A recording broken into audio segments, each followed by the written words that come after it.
Hafide and good afternoon. The public hearing conducted by the Committee on Land, Environment, Housing, Agriculture, Parks, and Infrastructure is called to order and the time is 2:00 p.m. Today's date is Tuesday, June 9, 2026. Notice of this hearing was disseminated to all local media outlets on June 2, 2026, with a second notice provided on June 7, 2026. Notice of the hearing was also made known on the Guam Legislature's website and the Government of Guam Public Notices portal.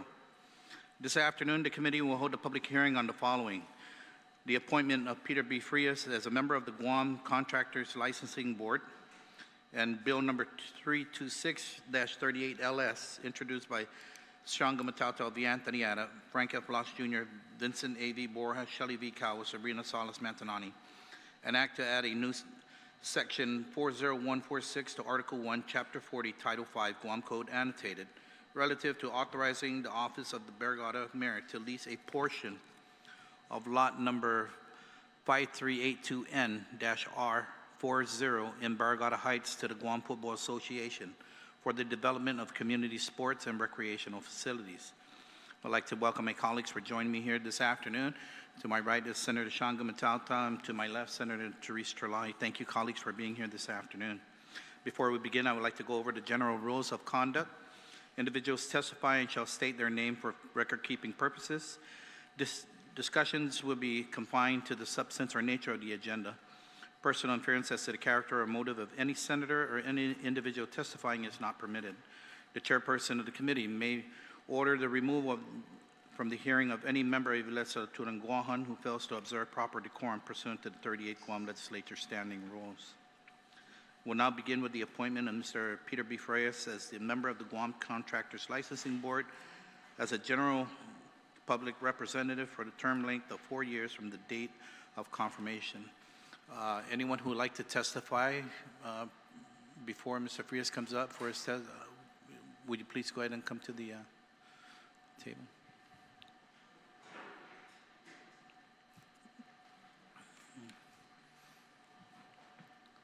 And before you begin your testimony, just state your name and then in support, and then as always, we let the rows go first. Madam Mayor, thank you, and former Mayor, thank you for being here. So that's it.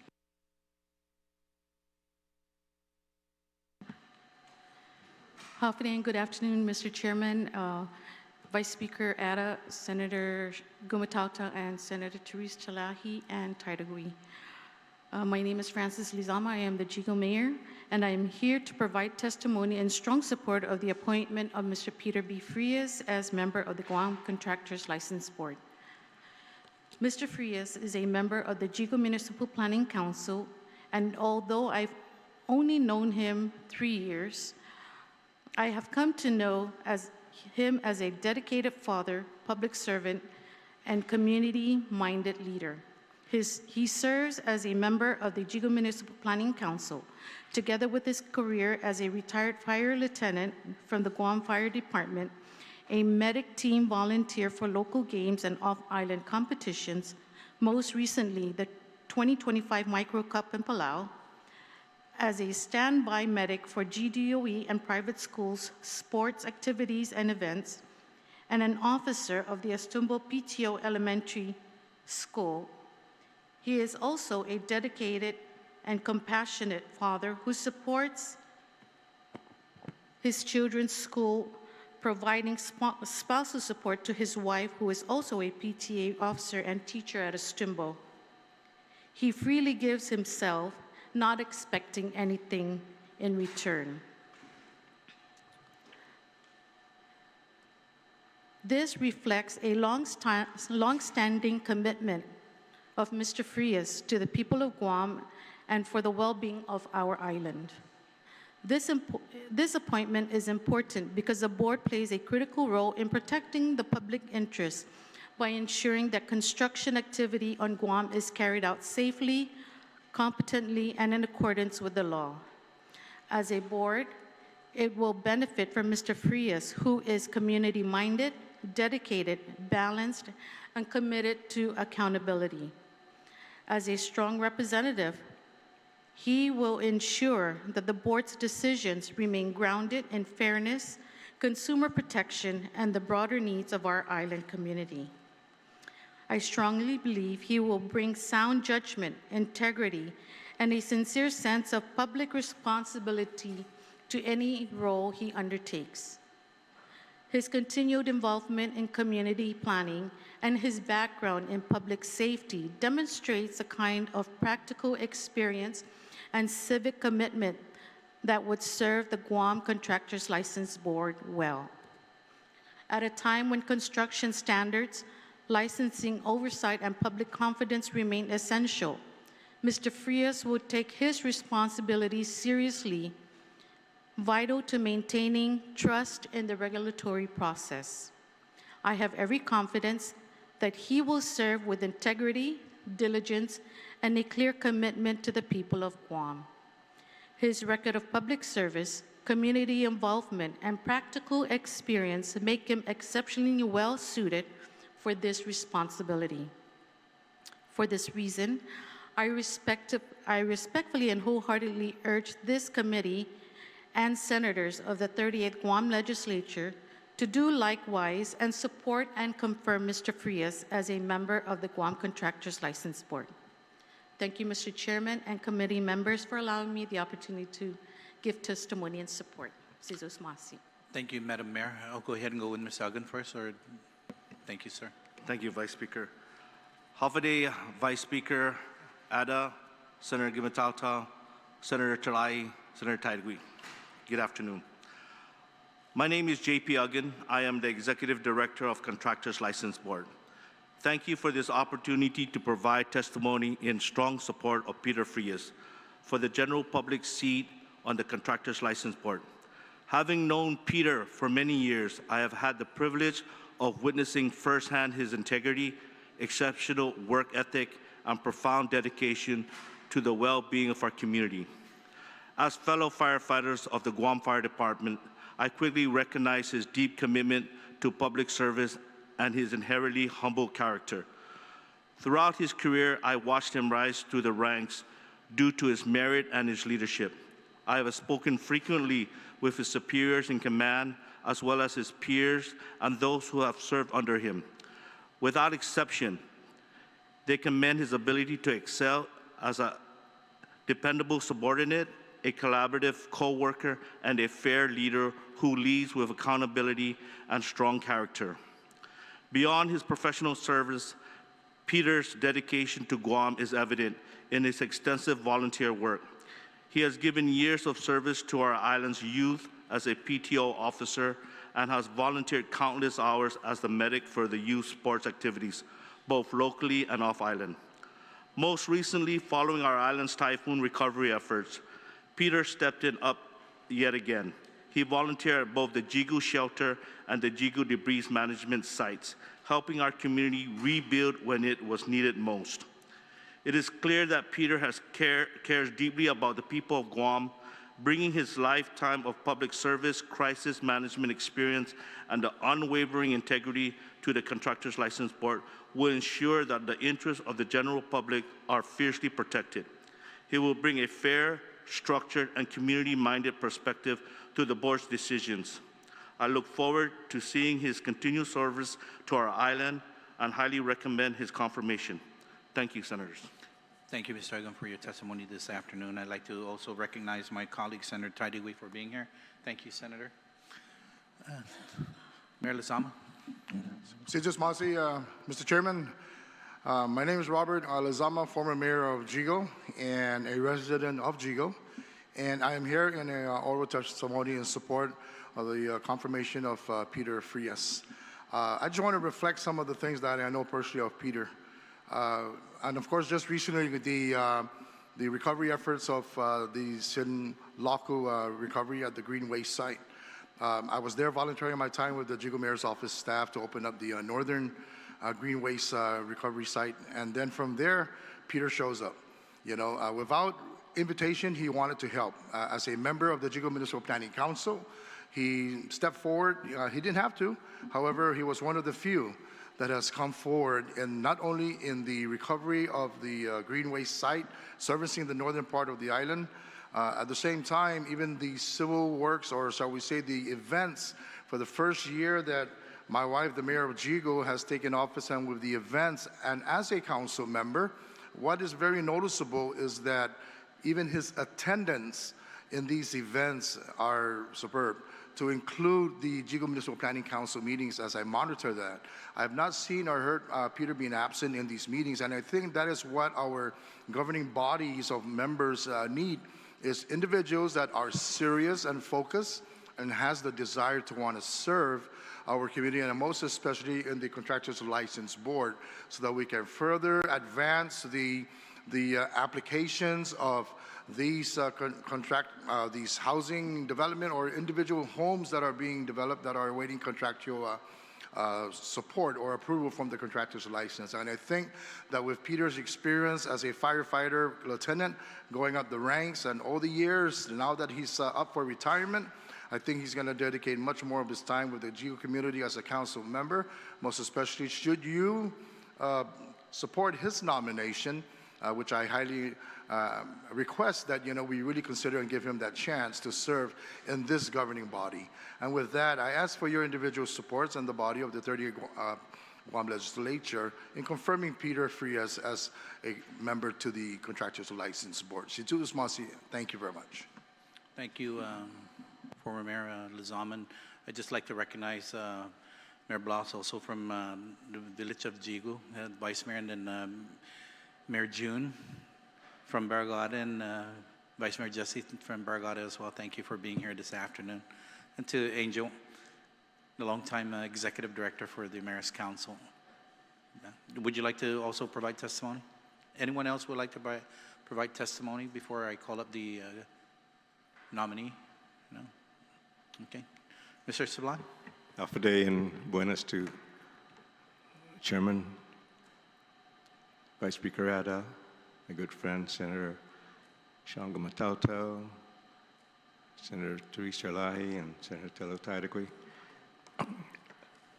I come to support the nomination of Peter, first and foremost because he's from Jigo, and I'm from Jigo.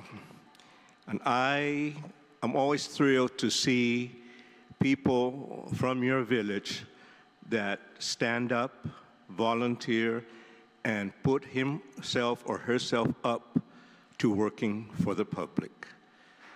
As a former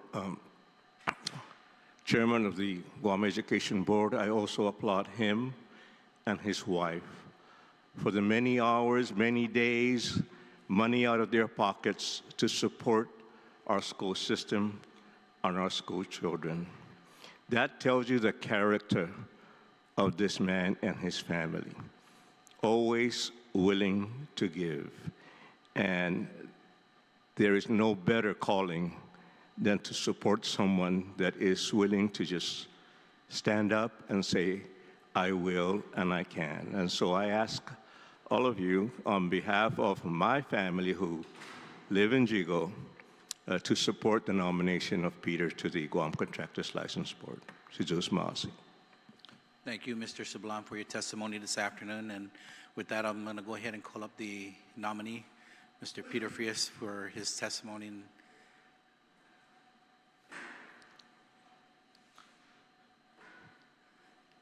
Good afternoon, sir, and welcome. Good afternoon, Senator Gumataotao, Vice Speaker Ada, Senator Terlahi, Senator Tello. Good afternoon. I'd like to thank you for having me today. I really appreciate this opportunity. I'm overwhelmed with the speeches that came supporting me. Let me introduce myself. My wife was Gloria Uggan. We have a total of 5 children. They're all adults now. We just had my son's graduation recently, so it was a great feeling. All my years, I've been working for the fire department as a public servant. I've dedicated a lot of time, and I love that job. But unfortunately, as we get older, the body doesn't want to do it anymore. So I made that decision to retire officially next month on July 25th. So I told myself, I said, hey, I've been a public servant for so long. What am I going to do after I retire? I guess it's in the blood. I said, I got to do something. So when I was offered the opportunity to serve in the Guam Contractors Licensing Board, I said, why not? Let's do it. Let's try. Let's give it a try. I'm not dead yet, so.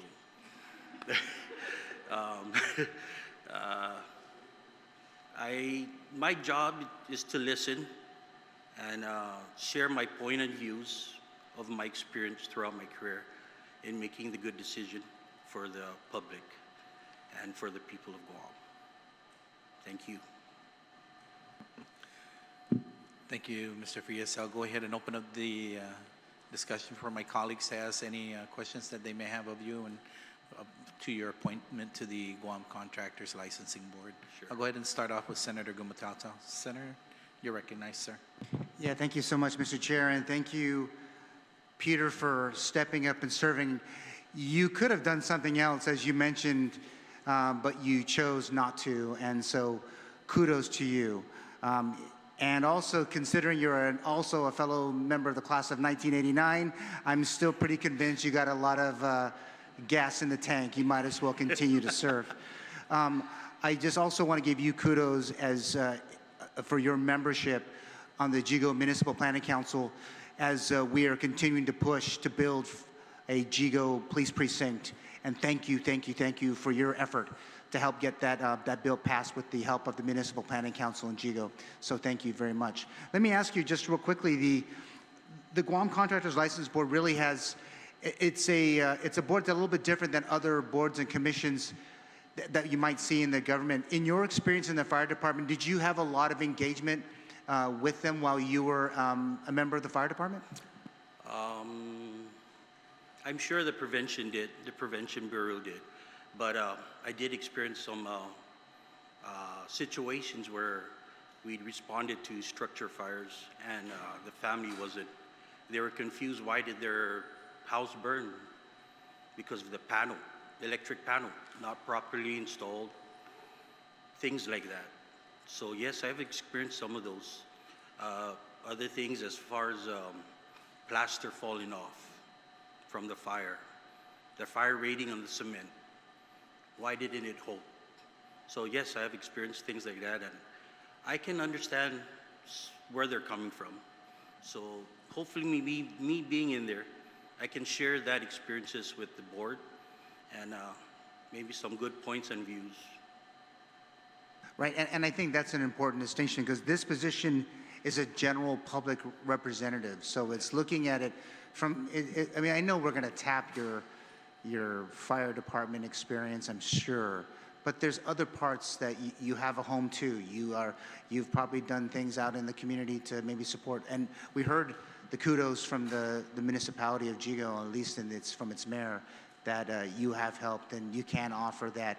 Is there one challenge you think that, is there anything that you think that this job is going to be a big challenge to you as you think about serving on this particular board? I think the biggest challenge would be trying to learn what's going on in there, trying to understand. But as representing the public as a public representative, I could share those experiences. But believe me, I'm going to try to learn this, and I'm going to try my best to make the right decisions. No, and I think you will. I mean, considering your training in the National Registry to be an EMT, to be this IFSAC firefighter certification is not an easy one. Being a hazardous materials operations person is not easy, and being obviously CPR and certified and all of those other things that go into being a firefighter. So what you're about to learn with the Guam Contractors License Board probably isn't going to be much more challenging than what the stuff you've already done in your very decorated career. So first off, I just want to say thank you for stepping forward, and I do plan on voting in the affirmative for your confirmation. So thanks again for serving. Thank you, Senator. Thanks, Peter. Thank you, Mr. Chair. Thank you, Senator Gumataotao. Senator Chalahi, recognized, ma'am. Thank you, Mr. Chair. Situs Masti, Mr. Frias, and to those who testified on his behalf, thank you for being here and testifying. But thank you, Mr. Frias, for being willing to serve in this position, especially after retirement. Thank you for all your service on the Guam Fire Department as well. Just want to ask you, so I guess the hardest part of being on this contractors licensing board would be, it's a regulatory board, and maybe as a fire person, you're up to that, right? It's not always easy for people to be like the enforcer, right? And the one who has to say no sometime. But there have been complaints, right, that we really need to help consumers. So I see two challenges. One is like getting the word out as to how to, and thinking of other ways to protect consumers before the bad incidences happen to them, right? And reminding them again and again to check your contractors, whether they're licensed. And I know there had been talk before about like a rating system for them, not just whether they pass or not, but I don't know, and showing the complaints against them. Could you just tell us, like, do you feel like, Guam's a very close-knit society, and to have that kind of role to, say no to a contractor or to point out that they have violations or things like that? Are you up for that? Yes, I am, ma'am. Yes, we all know Guam. We're all related. But when you pick up your right hand and you are sworn that oath, it doesn't matter. You got to do what's right, or else you'll be in jail. I believe this goes same with the Guam Fire Department. We're very close bond, but when stuff hits the fan, you better answer to it. All right, So I appreciate that very much. I think they've been saying like citations sometimes, but yeah, I guess we're gonna have to trust you to assess the situation, act independently, I hope, and learn the rules for yourself, and don't let anyone tell you what they are. You learn them for yourself. I know you can do that, and just please act independently on this board, independent of, I'm sure there will be pressure, right? That, hey, this is my friend, take care of this guy, whatever, but I trust that, there's a lot of testimony in support of your integrity, and I appreciate that you're going to be able to do that. But that's what I would ask. It's just, consumers are relying on you Yes, to protect them. It's a protection job, so. I totally understand. Sizus Masi, thank you very you. much. Thank you. Thank you, Senator Terlai. Senator Taidegui, you have any questions? Thank you, Mr. Chair, and good afternoon to my colleagues. Oh, Peter, Yes, thank you, Lai. you're Did welcome. you get permission from the family first to sit on this board? Everything is family. Everything? Yes. It's okay? Yes, ma'am. Because they probably thought they were going to have you babysitting maybe and doing all some other Where stuff. I go, they go. Because I tell you, Pete, this commission, this board, particularly this board, it's very, very active. And a lot of times the concern I have for this board is transparency. And if you had an opportunity to look at the website, they don't always put down violations that had happened in the past. Now, sometimes in the website, they'll talk about what they're currently looking at, but the end result is not on the website. So this is a huge problem. So Pete, I'm hoping that if there's one thing that you're going to take with you and sit on this board and advocate for is transparency and getting that website out, because the more information you put out there, then you'll win the people's trust that way. Yes. Because they see that the work you're doing, you'll see if there's a violation, and what did the board do? And whether they like the end result or whether the board decided to penalize or not penalize, at least they saw you assess it and look at it. So that's really, really important to me. Secondly, if you can also look at some of the contractors out there that are doing businesses that have not renewed their contractor's license, they don't have a license to do business, you'd be surprised. There are some companies out there, actually, that do not have a contractor's license, but they deal with contracts. So there's a lot of, like Senator Chalahi mentioned earlier, that there's a lot of issues with enforcement. Being a fireman, oh gosh, I think it was way back in the 30th Guam legislature, remember when they were doing all the changes to the fire code? Yes, ma'am. That was some crazy stuff. And It was. and you were involved in that. So you can imagine all the guidelines and rules and regulations, and some of them did not even pertain to Guam. You know, wooden structure, you know, how many placements of the sprinklers to be in when we're all concrete. You know, certain things didn't make sense. Yes. So you have that knowledge that you can bring to the board to make some changes and totally understand what they have to deal with. So you're definitely sitting in the right place. This is your first time on a board? Yes, ma'am. Okay. Well, I'm sure you're going to make great impacts because of the knowledge that you're going to bring to this board. But then again, you know, it's that enforcement and transparency. Those two things, if you walk into this board with that, of course, the acceptance of your family letting you do this, you're already on your way. And the only thing I have to offer you is that my door is always open, that you don't turn a blind eye. You know, if you see something going on, any kind of shenanigans, don't turn a blind eye. You can always knock on my door and tell it to me. And I'll make sure that I'll be right beside you to back you up, okay? Right on. Thank you. No, thank you. You're Thank welcome. you for stepping up to the plate. All right. Sijus Masi, and good luck to you. Thank you. Okay. Thank you, Senator Taidigui. Mr. Frias, just we have the committee, just like to thank you for your, you know, your commitment to get onto the board here. We just look forward to moving your confirmation packet forward. Just a couple of questions. You know, do you think this would take about any time away from what you usually do with the family and what you do for the Municipal Planning Council? And are you're able to schedule this in between? And Well, Senator, I've done good so far with the family. Wherever I've gone, they're there. If it's not my wife, it's my sons, whatever event. Could be fundraising, could be cleaning, they're always there with me. So at this point, I haven't seen no problems yet. But when it comes to that that point where I see problems, I will definitely knock on Tello's door. And we can talk.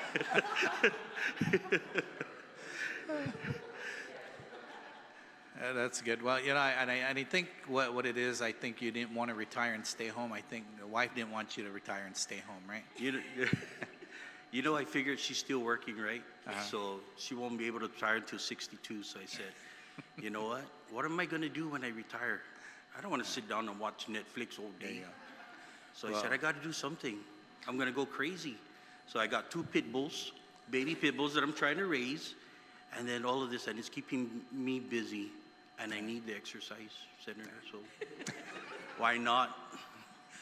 Well, thank you for accepting the governor's call to be on the contractors licensing board, and I look forward to moving your packet forward for a vote on the session Thank you very floor. much. So thank you, sir, for being here, and to your family, thank you for supporting your dad and your husband. And it's always very important that when you have the support of family, then everything else goes accordingly, right? Because sometimes, you know, you don't have to worry about the home front, and you always concentrate on the work that's before you. And you guys seem to have everything together, so thank you for allowing your dad and your husband to continue his public service, not just as a firefighter for all the many years and now retired and coming back out into the workforce again and providing your time to the board. We truly appreciate it. Thank you, sir. Thank you very much. All right, then you are done. All right. If there are no further questions or comments, we'll proceed now with discussions on Bill number 326 as 38 LS, sponsored by Senator Shawn Gumataotao and co-sponsored by me, as well as Speaker Frank Blas and Senators Vincent, Borja, Shelly, Calvo, and Sabrina, Salas, Matanane, an act to add a new section 40146 to Article 1, Chapter 40, Title 5, Guam Code Annotated, relative to authorizing the office of the BARRIGADA mayor to lease a portion of lot 5382N-R40 in BARRIGADA Heights to the Guam Football Association for the development of the community sports and recreational facilities. For those who will be testifying, please go ahead and come forward to the table, and then I will go ahead and have Senator Gumataotao give his opening statements. Anyone else testifying? Mr. Joe, you can come up too. Don't be shy.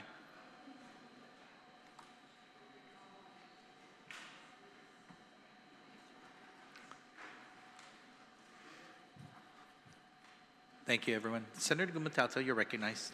Yeah, thank you so much, Mr. Chair, for scheduling today's public hearing and for this opportunity to offer brief opening remarks on Bill 326. I introduced Bill 326 following discussions I engaged in these past couple of months with BARRIGADA Mayor June Blas, Vice Mayor Jesse Bautista, former Senator Willie Flores, and Guam Football Association President Tino Sangil. Mr. Chair, this effort builds on the work that this 38th Guam legislature put forward last year and into the first few months of 2026, which led to the prioritization of unused public land here in our capital city of Hagatna for a new football pitch and shared space for much-needed sports activities. Bill 326 is our latest effort to prioritize public land for public use. If approved, Bill 326 authorizes the BARRIGADA Mayor's Office to lease a portion of Lot 5382N-R40 in BARRIGADA Heights to the Guam Football Association for the development of community sports and recreational facilities. For the benefit of those that are following today's public hearing, the property is located in the area near the temporary Department of Revenue and Taxation building, Conwood Products, and Foremost Guam in BARRIGADA Heights. The property slopes from the road heading towards the skilled nursing facility to the area closest to an old limestone excavation site. I want to thank Mayor Blas, Vice Mayor Bautista, and GFA President Sangil for meeting with me during a visit to the BARRIGADA property on May 18th, 2026. Currently, the land is covered with dense vegetation. Access from Route 16 is unpaved, and this policy could do much to help against illegal dumping happening in that general area. If approved, this common sense policy converts unused, unmaintained, and nearly 30,000 square meters of public land into a safe and conducive space for families from BARRIGADA, our central villages, and other communities to engage in fun and healthy activities through sport. I am open to a reasonable cap on the lease area, and I hope that that can be explored further here today.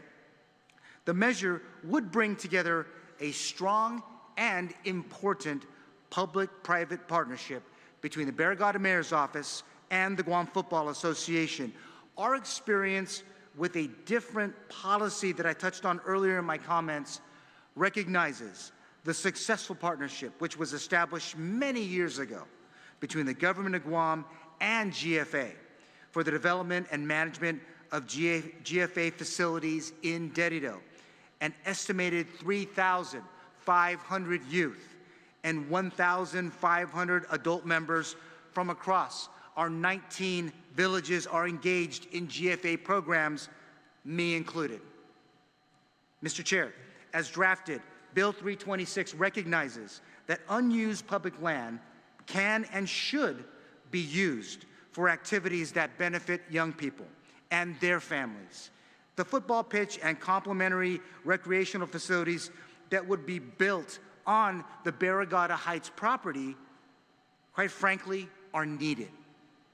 They will be built and managed using GFA resources, supported heavily by the Asian Football Confederation and the international sports governing body, FIFA.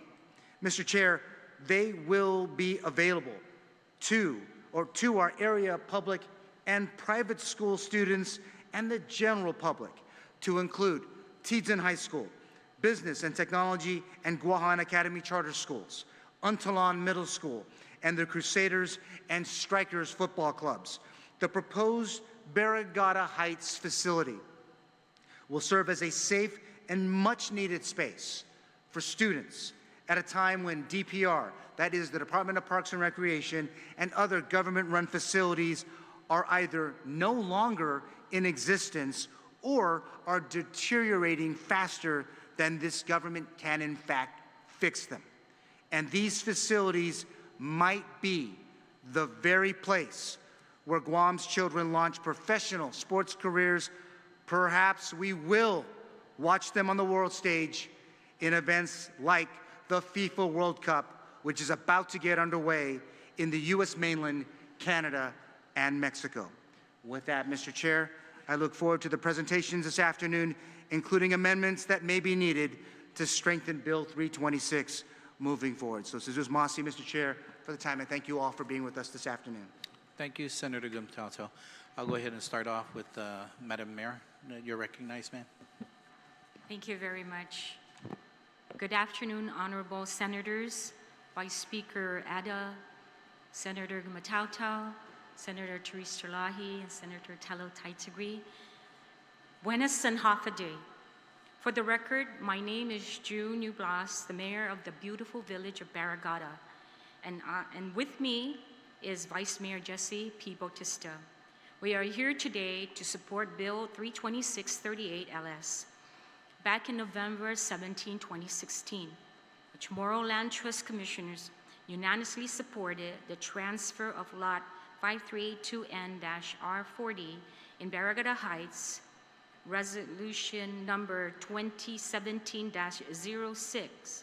The property is approximately 32,139 square meters for about 7 acres. This lot is on top of the northern aquifer. Currently, there are 3 water wells adjacent to the said property.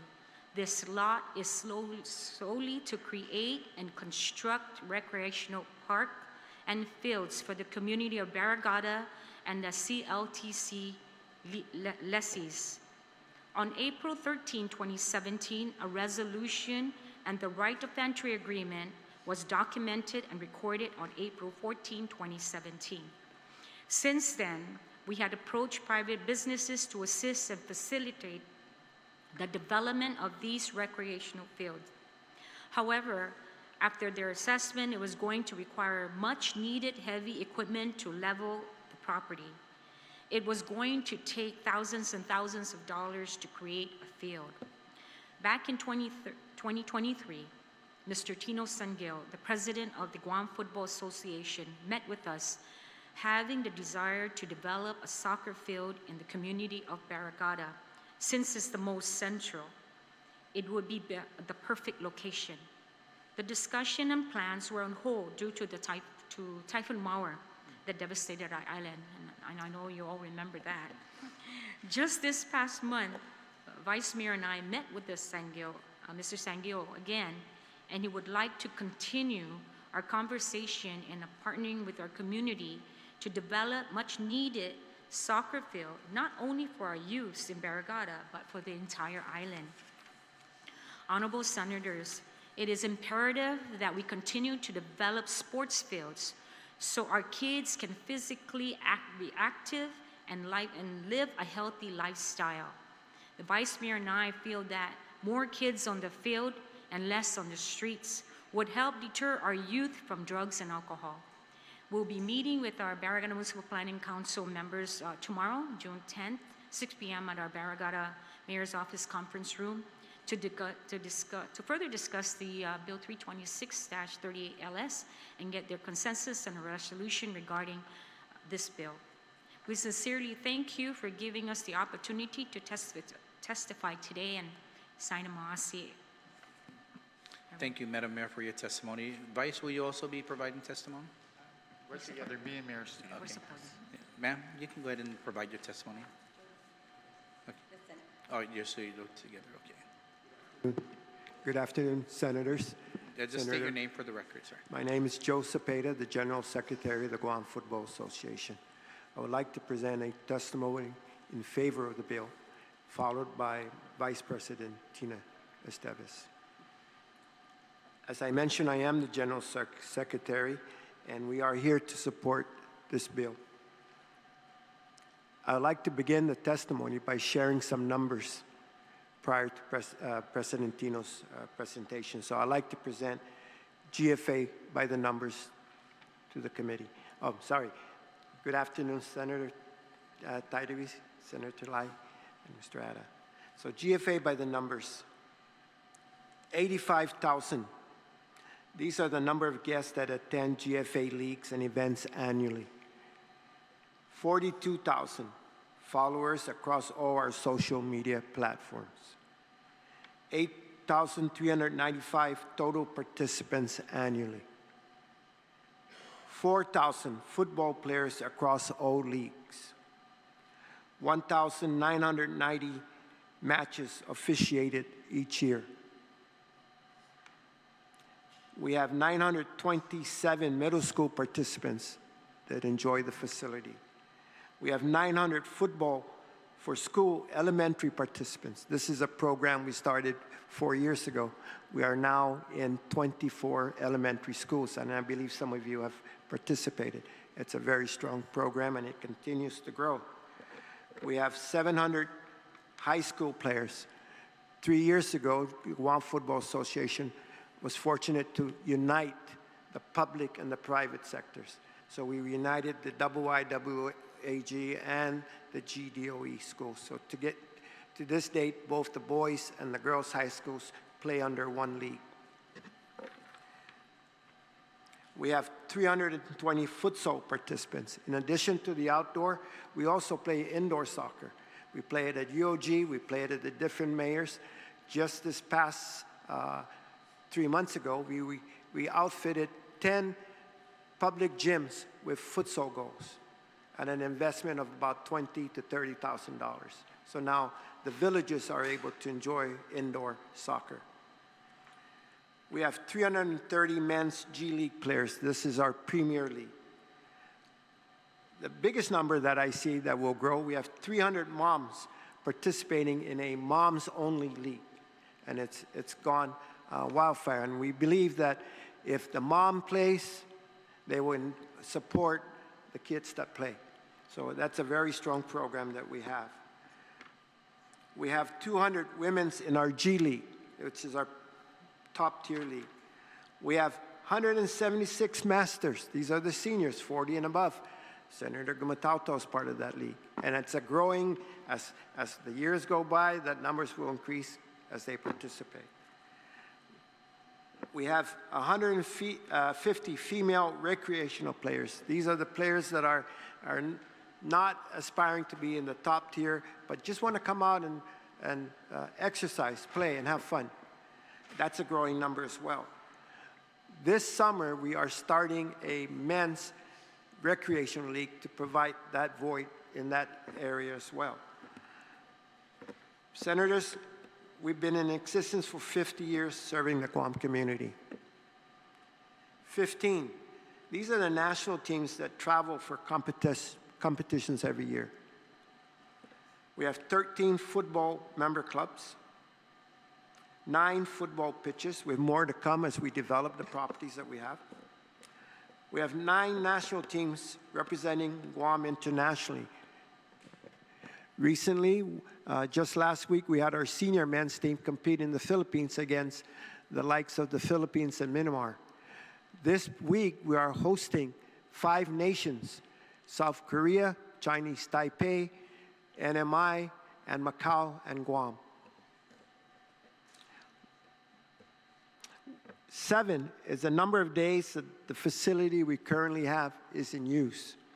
Drive by any day by Harmon, especially 4 o'clock to about 10 or 11, that place is filled. 3, international tournaments that we will host annually moving forward.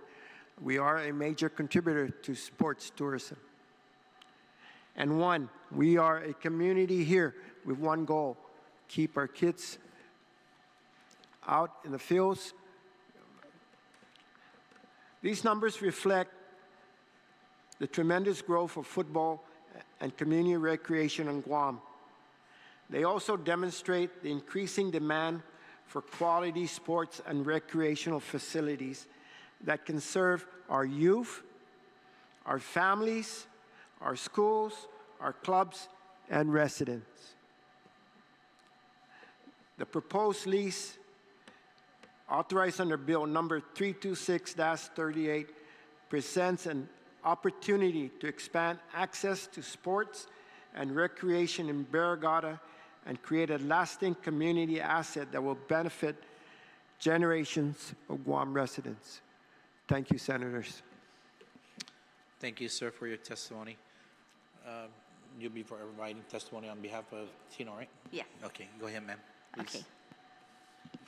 Sorry. Hafaden, good afternoon, Vice Speaker Ada, Senator Gumataotao, Senator Terlai, and Senator Taidagui. Thank you so much for having us here this afternoon. My name is Tina Esteves, and I'm the Vice President of the Guam Football Association, but I would be providing testimony on behalf of President Tino Sangil. So Hafadan, thank you for the opportunity to provide testimony in support of Bill number 326-38. The Guam Football Association strongly supports this legislation authorizing the Office of the Mayor of Barrigada to lease a portion of lot number 538R R40 in Barrigada Heights to GFA for the development of community sports and recreational facilities. For over 50 years, GFA has served the people of Guam by developing football at all levels, from grassroots participation to national team representation.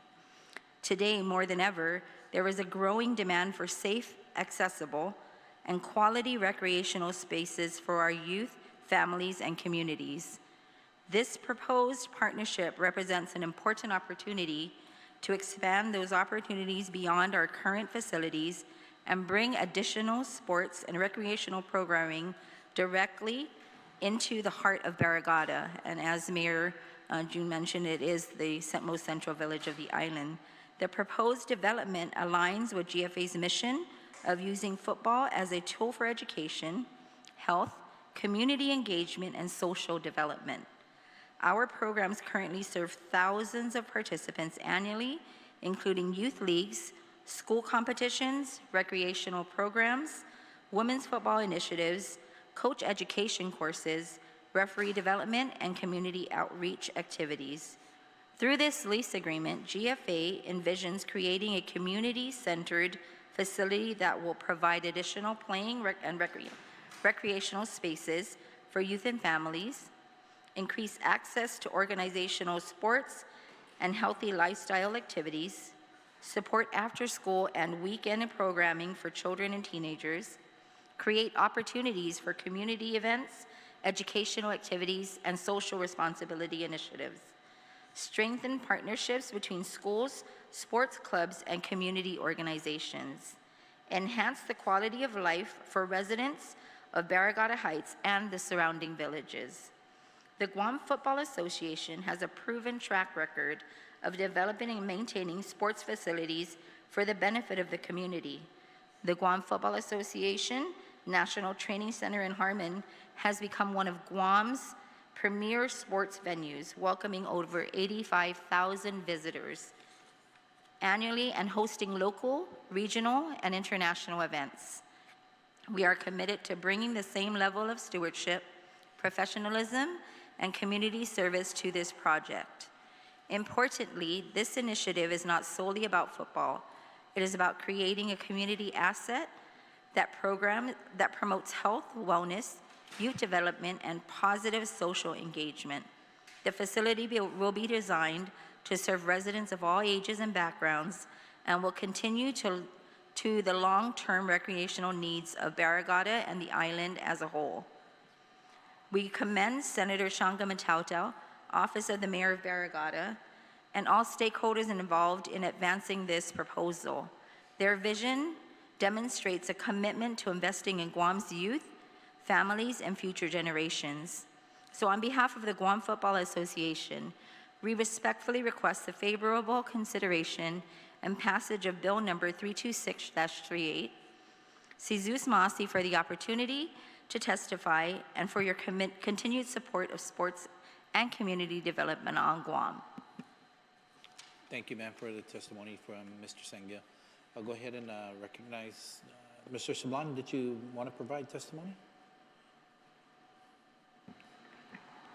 Today, I'm Angel R. Sablan, former Executive Director of the Mayor's Council of Guam, and most recently the former Director of the Department of Parks and Recreation. I come before you today, Vice Speaker Ada and Senator Shawn Gumataotao and Senator Talai and Senator Taidagui, to tell you that I support this bill, as I have supported the bill that transferred land in Hagatnya. Again, under the auspices of the introduction from Senator Shawn Gumataotao, I will support the transfer of land across Ligon Elementary.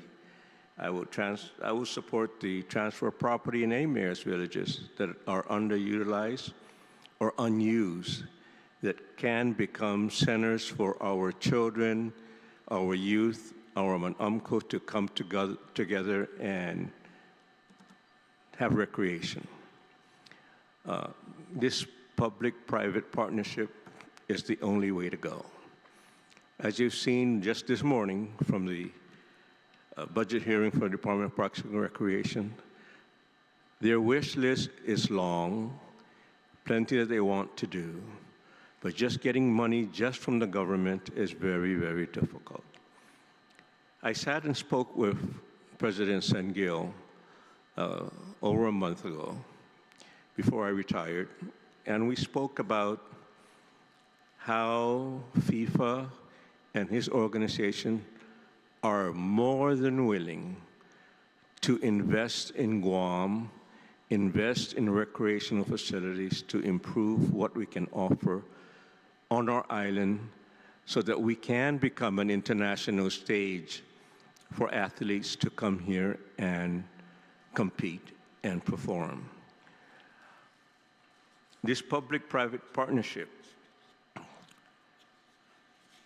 is a way for us to be able to give Barrigada, to give Haga, to give Dero, to give every village on the island an opportunity to provide for their young people a place to go. While we have some places to go now, it is certainly not enough, and in some places, not even close to meeting standards of what we need for recreational facilities. The facility in Harmon, Guam Sports Complex, that's a very beautiful setting that you can see as to what can happen when an organization like GFA and the government work together to provide facilities. There are still many pieces of property in that area, in fact, right behind GFA and right behind the Guam Sports Complex, that can still be expanded to include other sports. In 1985, I worked with Commissioner David Blas in Jigo to start the Jigo Island-wide Softball League, a league that up to this day has not been matched as far as number of athletes or number of teams. Imagine back then we grew it to 99 softball teams playing. If only we, and that was only in the small Jigo field that we had back then. Imagine if we had fields today that can utilize putting 4 games at a time for 99 teams. Perhaps we'll have 300 teams that can play in a league. So I look forward to that. I commend GFA, I commend Senator Gumataotao, and these are the kind of things that we really need. Chamorro Land Trust has a lot of property, and we all know many of them are just sitting idle. What better way than to give someone that wants to make something out of it, and at no cost to the government of Guam, to produce produce for our people. I also want to say that even as we look at Paseo and the Guerrero field, we saw what happened in just this past typhoon, Sinlaco. I talked to Tino, and maybe it's time again that we look for another area where we can really put up a state-of-the-art stadium for baseball and for softball. Because if all we're going to do is renovate Paseo and Guerrero, the next typhoon is just going to come and wash up again against those boulders and ripraps and flood the area, and there goes our field. It will be better if we turn that whole entire area into a really nice walking park or facility where kids and parents and grandparents can walk, sit on benches and watch the starlight or even the sunset, instead of having what it looks now today with sand all over the place, rubble, and we can't use it. So I support this intent, and like I said, I applaud Senator Gumataotao for coming up with these initiatives. And the more, the merrier. And the more money that GFA can invest in Guam, I'm sure that other companies, other organizations would do likewise. We've got the Pickleball Association, we've got the Tennis Federation, we've got the Swimming Federation. Everybody now wants to pitch in to do something to improve recreation on the island. And that's only a good thing for our island and our people, instead of property just sitting there being unused. So congratulations, Barrigada. I know that you'll get this field, and thank you. Thank you, Mr. Sablan. Director Borja, would you like to provide any testimony, or are you just here to answer questions? Am I the last on the list? Absolutely, sir. Only because in the bill, land management is the last. Okay, thank you, Mr. Chair. My name is Joseph Borja. I'm the Director of the Department of Land Management. And also as a disclosure, I'm a former member of the Barrigada Municipal Planning Council. A former member. I come from the hamlet of Cañada. We have a small settlement in there. We don't have a church. We used to have a chapel, but we don't now. I do, though, however, not only being a resident and not only being a former member of the Barrigada MPC and a resident of Barrigada, as well as Director of Land Management, I still work closely with the mayor and the vice mayor and the council on community issues such as potholes, feral pigs, flooding, easements and access, zoning and planning, GLUC matters, the Calagwak Memorial, and of course, recreational land. And thank you very much for having this hearing on it. I'll just go through the bill in sequence and some comments on the bill and recommendation, hopefully at the end here. Number one, actually, line 4 there, it's usually not a good idea to codify lot numbers, absolutely, especially here in the reference. In the bill here, it references lot 5382N, I assume north, -R, I assume remainder, 40 in Barrigada Heights. If you are going to codify it, put it in the municipality.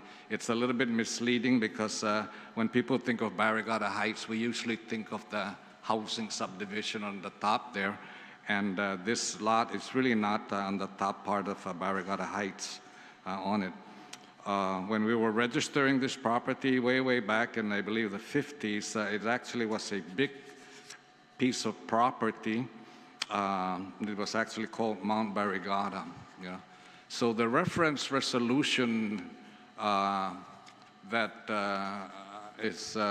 was referenced by the sponsor is resolution number 2017-06, adopted November 17, 2016, signed April 13, 2017. And I make reference to that resolution because in that resolution, the lot number reference is lot number 5382N-36, which kind of assumes maybe that is a different lot or a different lot identification number. So that has to be clarified. And if you codify the R40, then it's R40, whereas the resolution says -36. So that's got to be reconciled, you know. And there are various schemes of that lot. It's kind of hard to look at this scheme because of the size of the property and I mean, the size of the fonts and the size of the thing. But I do note that in that resolution that's attached as Exhibit A, that the signature of the land trust representative is not on there. If you look at the bottom left, and it's really kind of hard. It's even hard to find out really where R40 is if you look at that map because it's so small. But I do note that using not AI, but using, what do you call it, the camera on the cell phone there, I do note that the signature for the land trust representative, whatever, is missing in this scheme. I did, however, see a previous scheme where the land trust representative did sign the scheme. And it's important to understand that it's a scheme here. The bill requires land management shall survey the property, but what really you are doing in the scheme is you're really creating a subdivision. We just don't go in and measure the 32,000 square meters. You're really creating a subdivision when you survey this. Line 5 on the bill, on the first page. I'm sorry. Line 5 on the second page. Guam Football Association shall not have the authority to sublet, transfer such lease to such parties without prior approval of the legislature. So now it would be the Guam Football Association asking the legislature permission to sublet, transfer, or assign sublease. I think it should be back to the commission, to the Chamorro Land Trust Commission. If you read it, starting at line 3, it says the Guam Football Association shall not have the authority to sublet, transfer, or assign sublease to other parties without prior approval of the legislatura. Well, the intent of the bill is to allow the mayor to lease that, you know, initially. So to lease it to the Football Association. Then now if the Football Association is going to sublease it or sublet it, they have to go to the legislature. It's kind of like dissolving the authority of the landowner. And I do note that in the bill, there is no mention of the landowner to do this thing like this. But let me continue on it. So line 5 on page 2,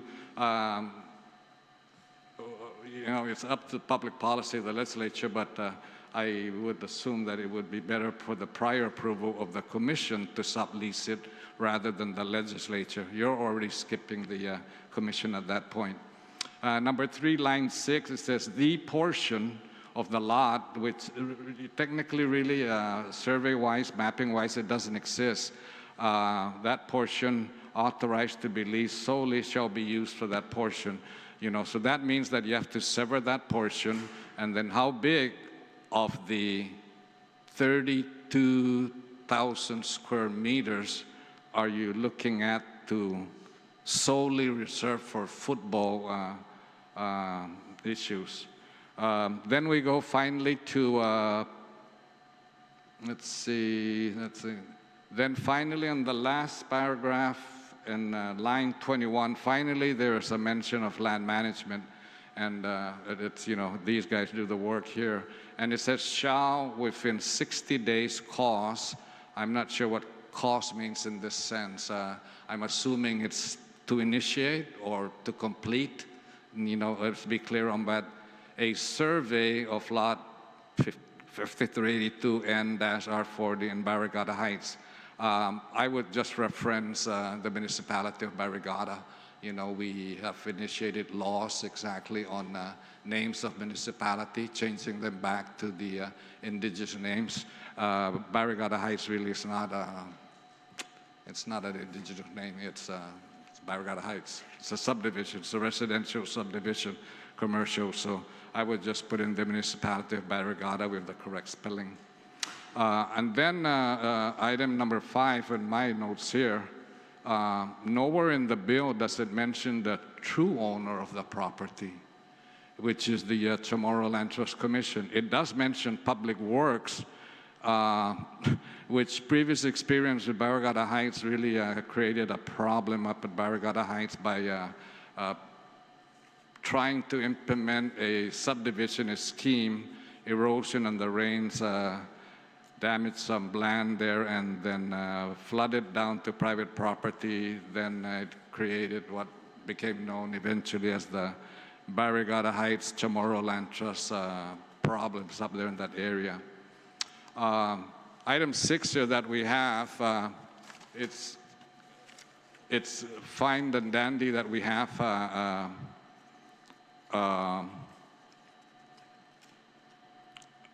space for football, and then, you know, back in, I think page 3 here, that if space permits, you know, let's put in a walking path, a children's playground, and a community pavilion or like that. So when the community of Barrigada was presenting their request, I believe, to the Chamorro Land Trust Commission, I think they did have a plan on how to use the area. So it's not like now all of a sudden let's come in and you know, pay attention to the Football Association. There was a plan by the Barrigada municipality on what a recreational area is. I would kind of look back maybe and look at that, you know. Number 7 is really the one that I have a little bit of a heartache, being from Barrigada here and some land experience here. The reversionary clause there gives the property, if it is implemented, to the government of Guam. And now remember, originally this property is Chamorro Land Trust property, but originally that subdivision up there, when that property was registered back in the 50s, the entire mountain actually was reserved to compensate and make whole Chamorros whose lands were taken for Radio Barrigada.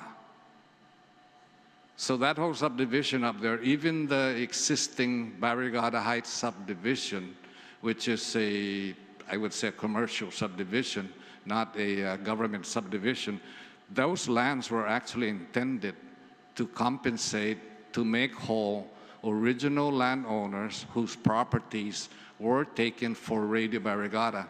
Now, most of us here, probably except us with gray hair, will know what Radio Barrigada is, you know. If you don't know it, then, you know, find out. But Radio Barrigada is really a communications a station on there. But so huge tracts of land were taken because communications in those types were not the little satellites that we have here. They were big, huge antennas, 400 feet antennas, and those have to have a safety radius in case they fall of 800 feet. So those were huge tracts of lands that were condemned from original landowners to create that Radio Barrigada communications for the military. And in return for that, the government of the United States gave government of Guam land in Mount Barrigada to make those people whose lands were taken for Radio Barrigada give it back to them. It didn't turn out like that in the end, obviously, as you see here now. But what was left over from that program is this lot that we're looking at, 5382 North, the basic lot, 5382 South, which is on the other side of the hill over by Laddie Heights of Mount Barrigada, of this project to return lands to original landowners. Maybe not the original dirt in Radio Barrigada, but some other land that was given. And the reversionary clause here, what it does is it gives it back to the government of Guam. We're working backwards. We're not getting land to the original landowners or people that were affected by the military back then. We're working backwards. We're giving it back to the government of Guam. So at the very least, please make that reversionary clause back to the Chamorro Land Trust Commission, at the very least, not to government of Guam, as some testimonies here said. Number 8 here is the next item, which is the exemption of the appraisals. Normally, when we do things like this, and I say we, the government, the legislature, and land management, we really don't require an appraisal because the value of the land really is not in terms of dollars, as you can tell by the testimony here. The value of the land is the availability of recreational sports and the benefits that it gives to the community. But in this case, I believe there is a Guam Waterworks well on the property, and this property asset of Waterworks may have been used to get bond financing for their projects. And what the value is of that bond financing on there, I don't know. GWA would be. Also, I'm not sure if GWA was invited or EPA was invited to the hearing for this particular one. I believe there is a wellhead on there. GWA may have included this area, like I said, in their bond inventory. And you have to find out what kind of well is it. Is it a monitoring well or a production well? It may have to be severed. As the scheme shows, it seems to be severed. But the shall requirement of severing the lot, I do know this, and I believe one of those lots is probably to be severed for the water well. But there was previously also a request before the commission from one of the families, or one of the, I say one of the families, but one of the family members of a family that used to have an arrendo property there, or an arrendo operation. And I believe that's Juan Guerrero Benavente on there.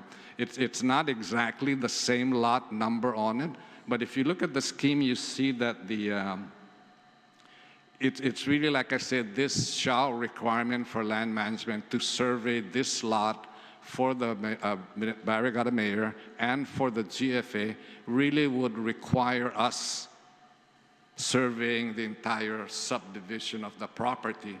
And if you do notice on this scheme, at least, the one that's unsigned, which is similar to the one that's signed, that the lots are varying sizes. What that tells me is that's varying use. One of the uses of the properties there, and I don't know which one, is supposedly for an agricultural lease.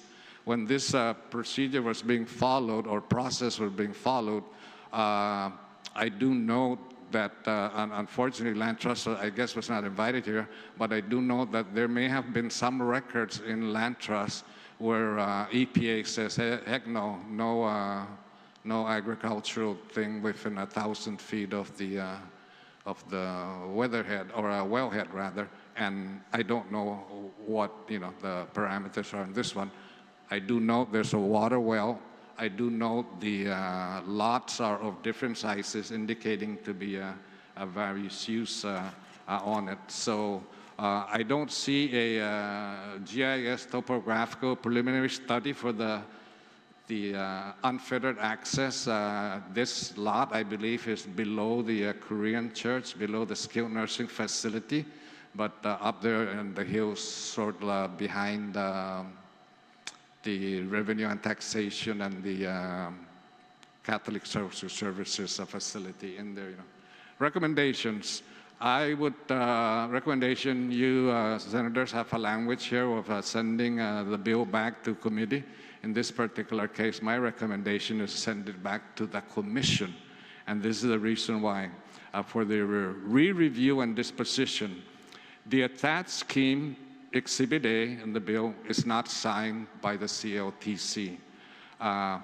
Although I've seen another one that was signed, I believe at the very least the committee should request all documents from CLTC, especially communications with GWA, who's willing to partner, and also a copy of the resolution, the 2016 resolution, because I believe the resolution only authorizes a right of entry and support of the transfer.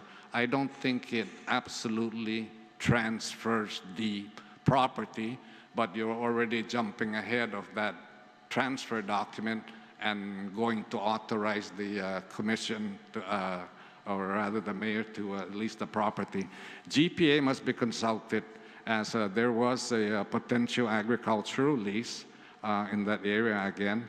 And, so is the commission still going to issue that commercial lease? And I don't know if it did. And like I said, that property, the sports field, is going actually to be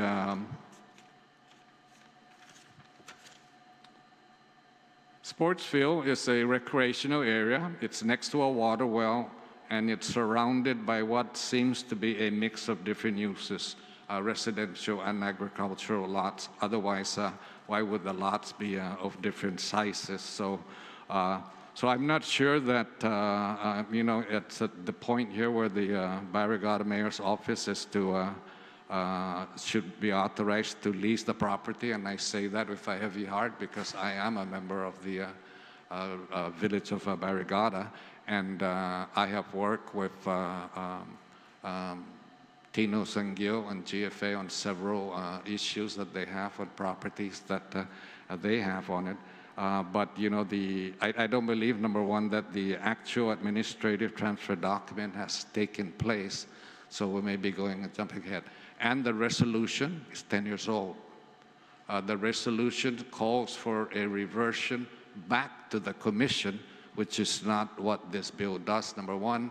And the resolution also called for a 10-year period to enact some things, and it's basically 10 years from now, But I'm definitely, of course, not against recreational facilities in my village of Barrigada. Barrigada is one of the richest villages in terms of land for recreational facilities, so we're very proud of that.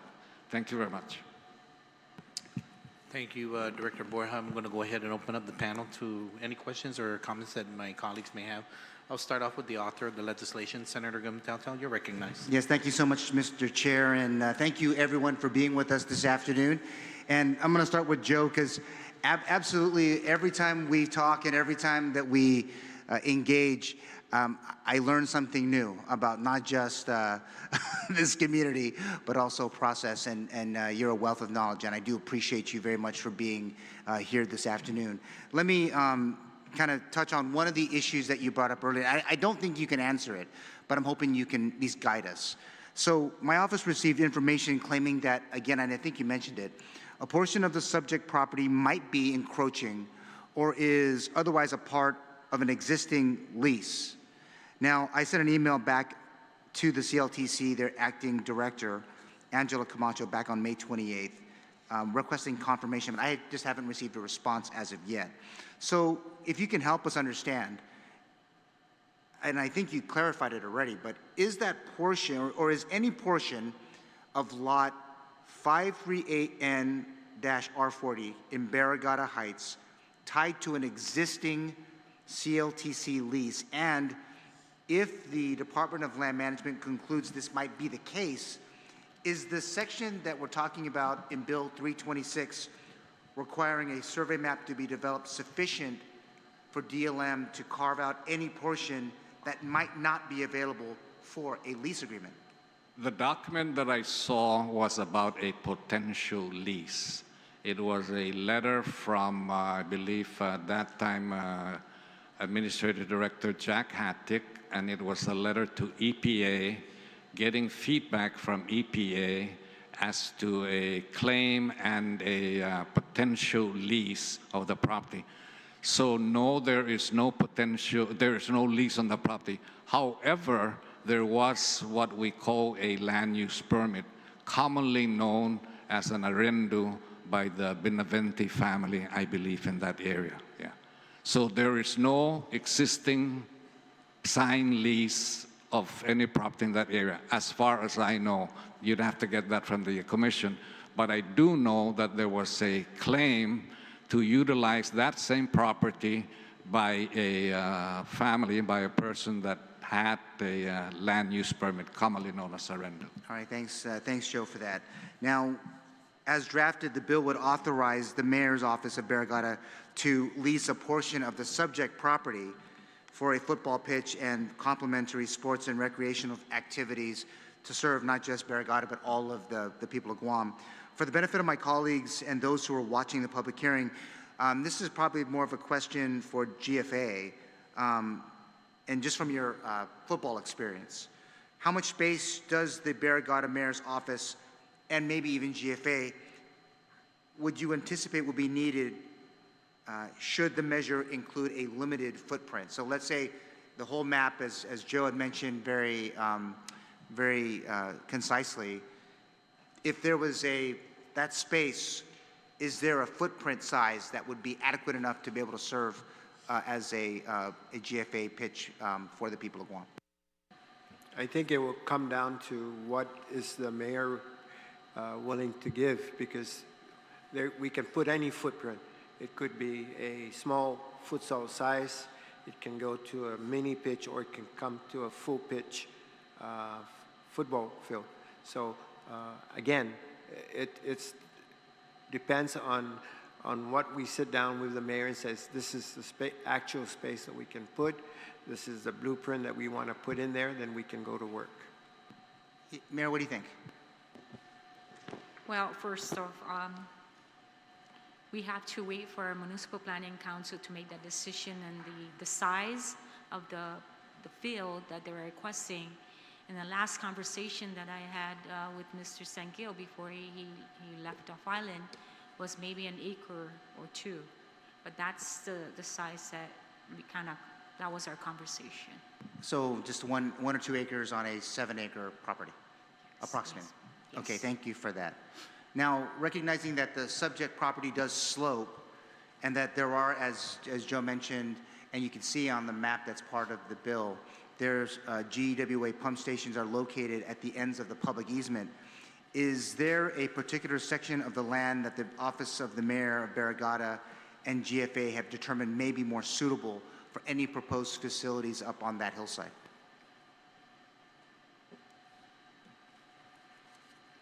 If you look at it, yeah. Okay, so when we went out there, the property actually slopes.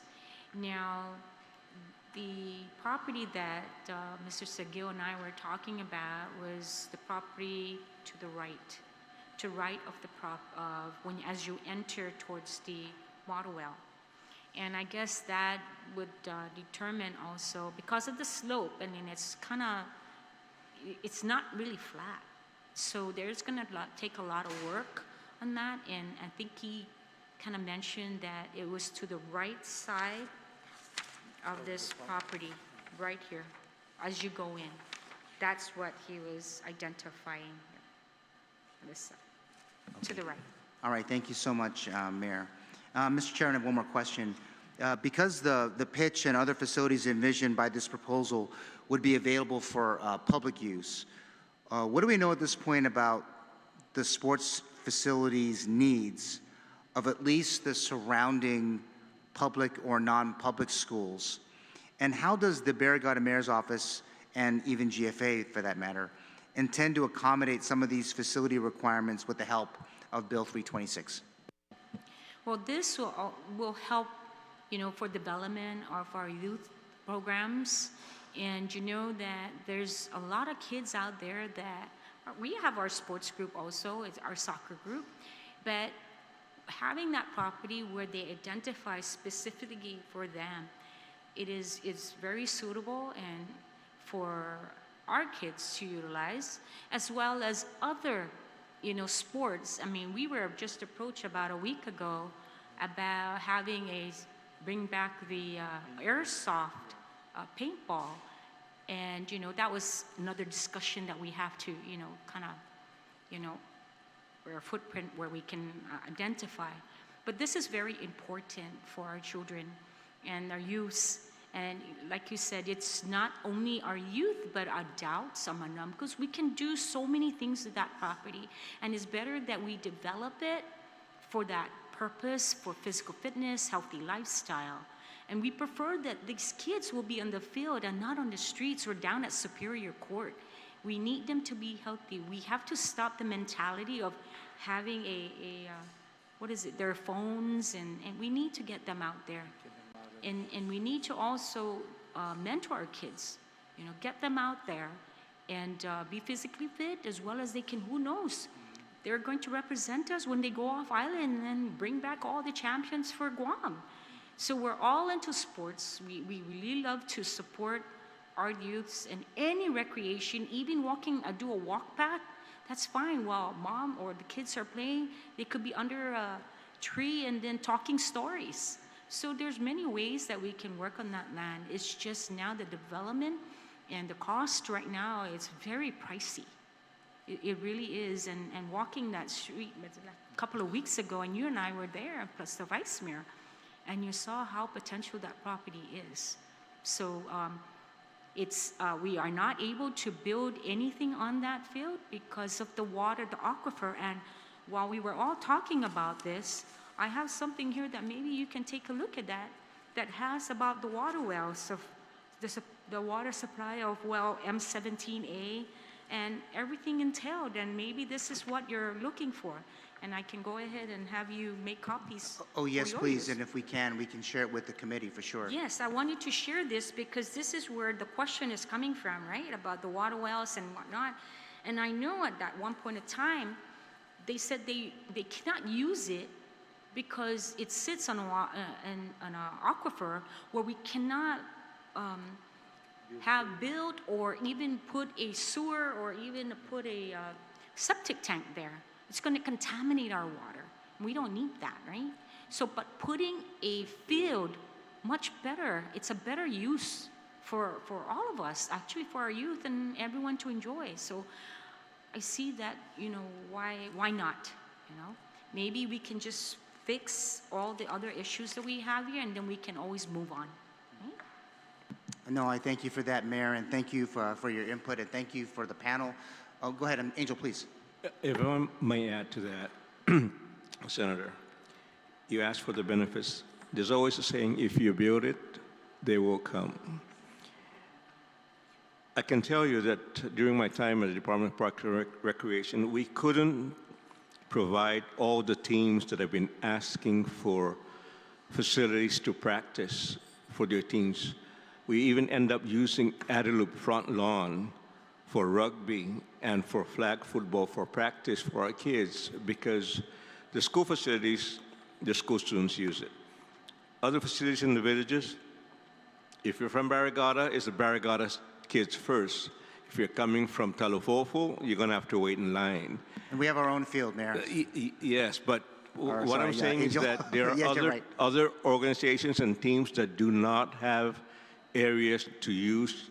That's right. We'll stick 506. It's a sloping field, but yet the kids, the Packers football team, have to utilize that because they have nowhere else to go. And so if we can get things like this built for our kids to use, the more the merrier, instead of providing them something where the rocks and the pebbles are the ones growing instead of having a nice manicured lawn for them to practice on. And like I said, it's about time we start considering these things. All right, thank you, Angel, for that. Well, thank you. Can I add one more thing? Yeah, Sorry. go ahead, please, Shawn. Again, is there a need? You've heard my numbers. You've seen the population in Devido by the sports complex, widely used through the morning to the evening. Just the walking path alone is a success story, a safe environment for our families, right? And once you build that facility, it will develop, and that's the key, is to develop. And hopefully, it will grow. We are in the planning stage, actually, with the mayor on providing a small futsal court in the Tijan tennis court. That is, we just received word of our second property, so now they will ship the equipment so we can build those two facilities. And we are looking, of course, at one at Agate, a small facility, and in Tijan and Barrigada. So if you look at the school population, Barrigada has all the schools. If you look at Antalan, there is no facility. If you go in the back of Antalan and you see the facility, it's almost dangerous to even play there, right? You go look at the other elementary schools, no opportunities. As I mentioned, we are strong in the football for schools. We are growing it because there is a need. Is GFA involved in the football for schools? Yes. We only have 13 clubs. We only have 1,400 or 500 members in our youth programs. But in the football for schools, we are growing. We're already reaching 1,000 with only 24 schools. We are now working with the mayors to have the schools use their facility. So again, is it good for the community? Yes. Wellness, right? We're fighting obesity. We're fighting battling truancy. Sports, wellness provides the opportunity for the community. So I believe there is a need. You go look at all the public schools. There's only a few that have facilities that can be used. Hoping that other federations jump in the bandwagon and help develop is our desire. So yes, there is a big need for it. All right, thank you, Coach Joe. Thank you, Mr. Chair. Thank you, Senator Gumataotao. Senator Tlahi, you're recognized, ma'am. Do you have any questions or comments? Yes, well now I'm very good. Thank you all for being here, and I appreciate this this vision of yours, Mayor and Vice Mayor, and of course GFA. And I have no doubt that GFA has the ability to come through on whatever they agreed to do here. But I'm very grateful that Mr. Borja also was able to point out, because it was very confusing to me too reading the bill. The bill says GFA is going to lease his property out to, the mayor is going to lease his property out to GFA. But yeah, so Mr. Borja is pointing out that the mayor doesn't yet own this property to have that ability to lease it out. So that all has to be clarified. I agree, and I hope that the committee will send it back to Chamorro Land Trust and get their review of this. Again, and then there would have to be clarification, I hope, as to how much land we're actually going to put aside for GFA. How much land, are we talking about here? Out of 7 acres, it just seems a little excessive even for GFA. I just want to ask you, how big is the part of Harmon that GFA uses right now? The park in GFA is about 19 acres. Okay. Yep. And then we have also just recently passed a bill to allow the Agana to be used for futsal, right? That's for Yes. a futsal size or mini pitch, it says. And yeah, so I just wanted to clarify. So you said it would be whatever the mayor will give you, that's the size that you're going to put. But I know that when Tino Sangil was here, he was very clear that futsal was ready to go. They want to put those in as soon as possible. But so again, as to the intent, I have no objection at all, of course. But I am concerned that this is property that I would like to know GWA and EPA's testimony as well. If it's usable for residential purposes, the Chamorro Land Trust's original purpose, because again, we are in a housing crisis and they are supposed to be issuing leases, and I want to urge them to get that to be their #1 priority, particularly because, we did back in 2018, pretty much give the entire Tizen recreational facilities to BARRIGADA. I don't know that area, but I know that, I've seen like a master plan that includes, in addition to the football field that's already there, the softball fields, that there was room there for a soccer field, for multi-purpose field, for futsal, beach volleyball, recreational area. Of course, it's a walking area, all of it, yeah. Yeah, so all of that is, planned for that exists, what BARRIGADA already owns in the recreational facilities, or the land in Tizen. And so I am just concerned. And we're talking about, Mr. Borja, can you just be a little bit more, you said this is, when we drive up the main road up towards the skilled nursing unit, there's a road to the left that you have to turn down, or is it, If you could explain. Yeah. Vice Mayor? If you go up to North Savannah, the main road, right before Which- North Savannah, going up to North Savannah, Barrigada Heights, the main road. Okay. So right before you get to St. Dominic's, Okay. there's a gravel road on the left. All right. So that will be your entrance. Okay. And on the map, where's that? So you go down the entrance, is that the, where it shows the easement here? Yes. That's that road, okay. Yes. So that's the same easement? Yes. All right. Okay. So the lots here, what The- are those? Those lots, so right where the first water pump, water well's at. to And the where's right, that? Is that the yes. right little square here? So no, you see the water well's in the middle. In the middle? So you're further, you see that open lot with the circle in the middle? Yeah. That would be the 7 acres. The whole lot. The whole thing, yeah? Yes. That like a U-shaped? Yes. Yeah, all right. But what's to the right? That would be Chamorro Land Trust, what's that, Okay. giving lots. Yeah. And I also had heard about this, the land use permit, and that that person had, in the past, I think, been approved to pass to the grandson or some heir. And I want to know, yeah, what the status of that is, so I'd like to ask. But, all right. But again, so I'm going to hope that this is going to get us some more information before it moves forward. But otherwise, yeah, Mayor, if you could just specify exactly what amount you want to lease to GFA. In the meantime, yeah, we get info from CLTC and Mayor, but you are planning to build a soccer field and a futsal field in the T-Zim facilities.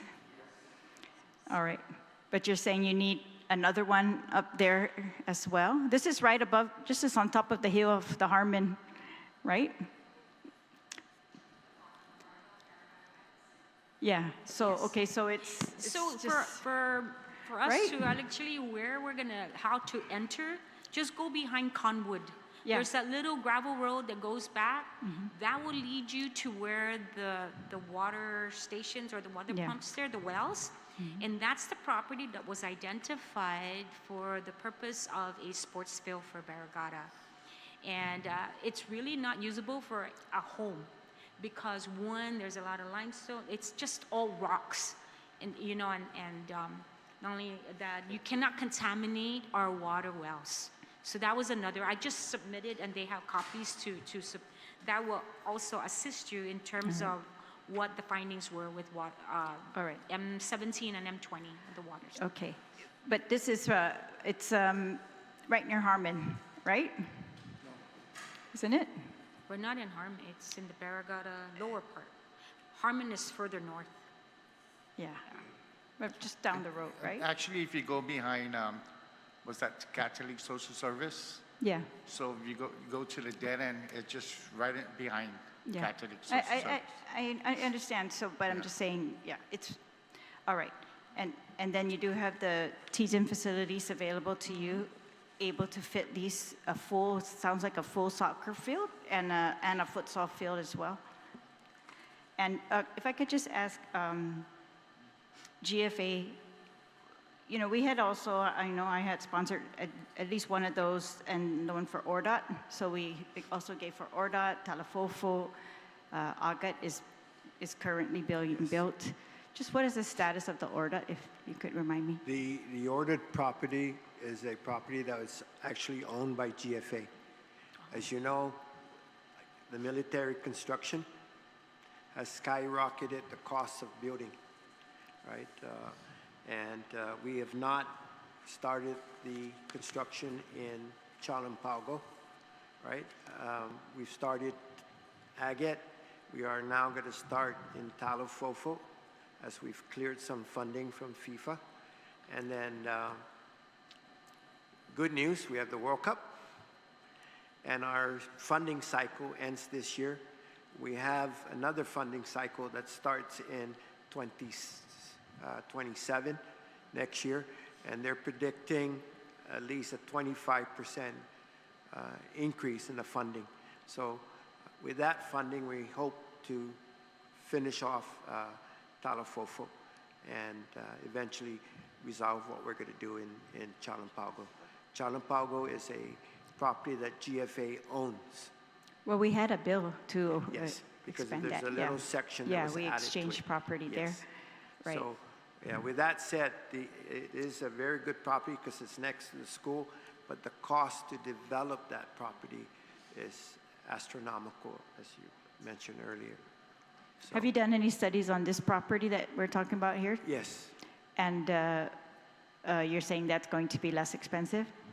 In Even though- Chalmpago? No, the one here in Barrigada Heights. A lot more based on the property that we looked at, bearing all the other additional concerns. Yes, it's a lot more feasible because Right. we just shave down, flatten out, right, and the foundation's there. You're going to have to level it. It's a Yes. hill right now. Yes, but she mentioned it earlier, a lot of gravel, solid, and that's the key. You're going to carve that? Yep. And of course, being resourceful, we look partnership with construction companies that Yeah. want backfill, right, for the cost of cleaning, All right? right. So that's a process that we have to go through. Yeah, thank you. Okay, thank you very much. Mr. Chair, I just hope that you are going to take the advice of the DLM, Land Management. Thank you, Senator Light. Senator Tideway, you're recognized, ma'am. Thank you, Mr. Chair, and Mr. Chair as well, to hear from EPA. I think that we need to find out, because it isn't next to a water well, quite a bit of information needed before we move forward on this. But there is no doubt in my mind, we need more recreational facilities on this island. I mean, everybody takes advantage of the one when they go to the States, the beautiful parks they have. And, I'm really surprised, Joey, that you're here, because I thought you'd be advocating for tennis and not soccer. We go back a long way, Joey and I. We used to play tennis together. I was part of the board in the Yeah. Tennis Federation that got the property then. I actually testified on behalf of the Tennis Federation to get that Right. Harmon property. But yeah, Well- I'm for the numbers. And there are a lot more kids that are playing football than there are playing tennis. But Well, I it's obvious advocate- there are more soccer fields on this island than there are tennis courts. So, and there are beginning to be more soccer fields on this island than football fields or even basketball courts. Yes. Baseball fields. But the federation, soccer federation, has this funding. I mean, the whole purpose is to saturate, as much as you can. I mean, what I'm concerned about too is the location. I mean, you have just down the street, in Harmon, a huge soccer facility. Then you have Barrigada planning to build their soccer facility near there. You've got Chalampago, Hoggett, and these have already been passed through legislation. You have, I don't know if Talafofo has a soccer field, but I know that my children, when they were in soccer, they were playing there in Talafofo area. So it's, it's quite a bit, and Guam is very scarce with property, as my colleagues mentioned about just finding affordable homes or the development of affordable homes for our families, so they have an opportunity to stay home instead of many of our people packing up and leaving the island because they can't find a place to live that's affordable for them. But I've been an athlete all my life, and I understand the importance of it. There's no doubt about it, but we have to be reasonable, as we move forward. This whole legislation, though, when I was looking at it, it said for the Barrigada Mayor's Office is authorized to lease portions. Has there been a money amount that's been discussed on how much you're going to lease this property to the I guess you're leasing it to the GFA? Is there a money amount, or is there an there's agreement? No money. And so this is why we're having a Municipal Planning Council meeting tomorrow to further discuss this bill. And then also making some maybe amendment, correction, or what have you and also, talk about the size, which the last conversation that I had with Mr. Sengel. I see. Okay, well, good. So you're still in that phase right now. Yes. So Yes. that's something that, well, maybe the other side, the Football Association may not agree to, and it's not needed. But I'm glad that you're crossing your T's and dotting your I's, because it does say here to lease a portion, and then in a section here where it says on the second page, advertising signage, and then you go to section C, where it talks a portion of the lot in Barrigada Heights authorized to lease pursuant to this act shall be solely for the development of a football, soccer pitch, and community sports recreation. The office of the Barrigada Mayor shall ensure that the property remains accessible to the public and that no portion of the land is used for commercial purposes inconsistent with the community recreation use. So a lot of times when, like any association, whether it be tennis or football or baseball, a lot of times they use the property for advertisement purposes. And that's how they make some of their money. So that's something I think, Mayor, if you can look into that, I mean, just clearly define this section on what is, if they do use this for advertisement, is there a portion of that that goes to the municipal council, or, just to define it clearly. If you're going to use this to raise money for yourself, how are you going to do that? That's number one. Number two, it talks here about pitch, the same section in C. When you talk about for the development of a football, soccer pitch and community sports and recreational facilities. Now you're moving away from soccer. You're broadening it. Your paths, maybe baseball, maybe tennis, maybe basketball, all these other things that you can place into it. So there needs to maybe think about a percentage. How much of this property are you going to have this soccer field, and how much property for the basketball or baseball or tennis, or even a path? One of the greatest things in Derrida that they have in Harmon, a lot of people come from all over the island, is to use that walking path, because it's very safe. It's a safe facility. And that's one of the things that, I think that we really need to look at when building anything, is to provide that safety feeling that our people are not afraid to go out and get mugged or, jumped or beat up. We see it in the paper all the time, so maybe percentage on what part will be used for that. And of course, the ability in writing to allow the mayor's office to have your league. I know that you're part of many leagues, the basketball league, the baseball leagues, so that that you have the ability to use that area, So next question I had, since we're talking about two different areas in Barrigada, which do you think has a probability of standing up first? This particular property in Barrigada Heights or the one in Tizan? So the one in Tizan, we do have a plan already for that, and then we have monies from FEMA to repair. And so, of course, procurement still needs to go to Department of Administration. That's another problem that we have, right, and we're facing. So we have identified, and we have already worked on trying to get our PRFs out. Now, it's much easier for us to work with this property because it's already set, and that we can move on because we do have a private partnership that we can maybe. You say this property, you mean the one in Barrigada Heights or the one in Tizan? The one in Barrigada Heights. Okay. We can move forward on this one.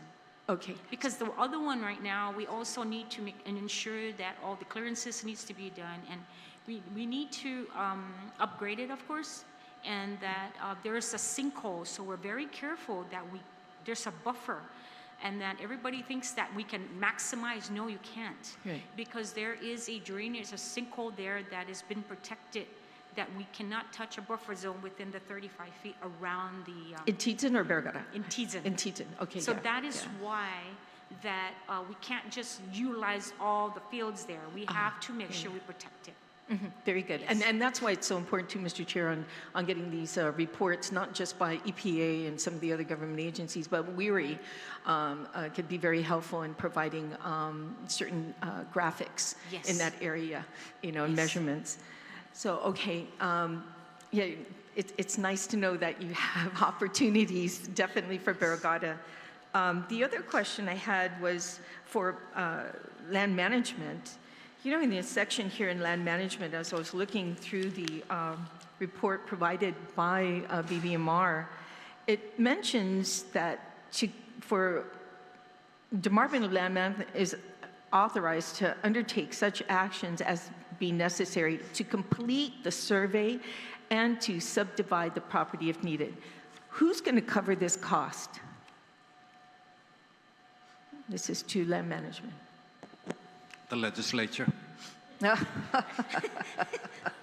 You know, we kind of laugh at it. It's been, in other words, it hasn't been identified. If the bill is passed, it is a mandate to land management. The word is shall on it. So who's going to pay for it?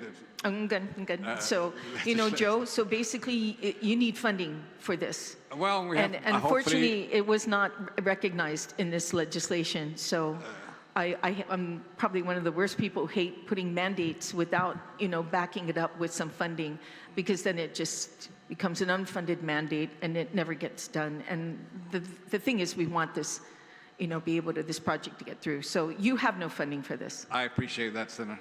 Okay, so you don't Maybe have the no landowner should pay for it. Okay.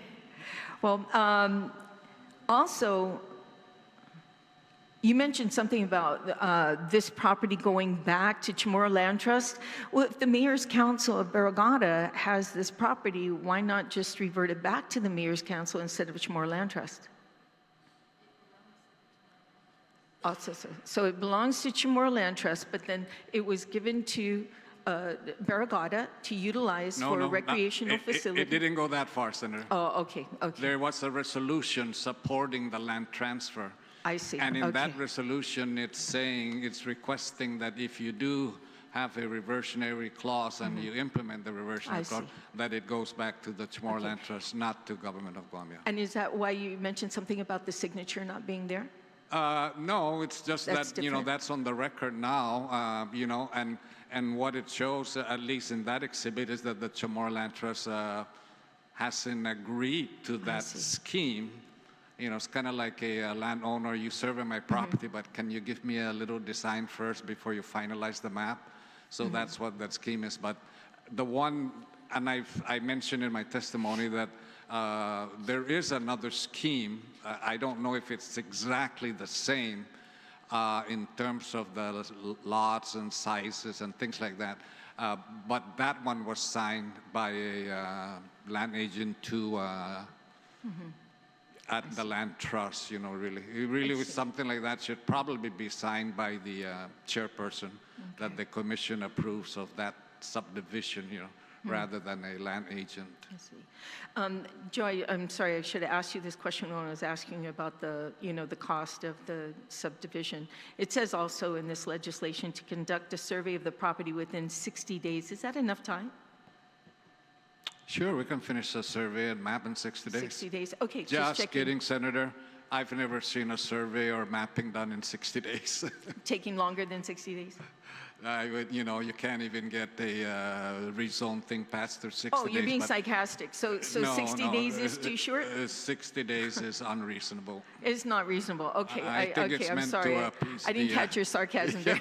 Okay, so you need longer than 60 days then, is what you're saying. I would put, you know, and it's tough because we did research on this property before it came in, and the land registration case, the land registration map that was attached to the records of land management does not show this actual lot in it. So there's a little bit of a problem in there in the beginning.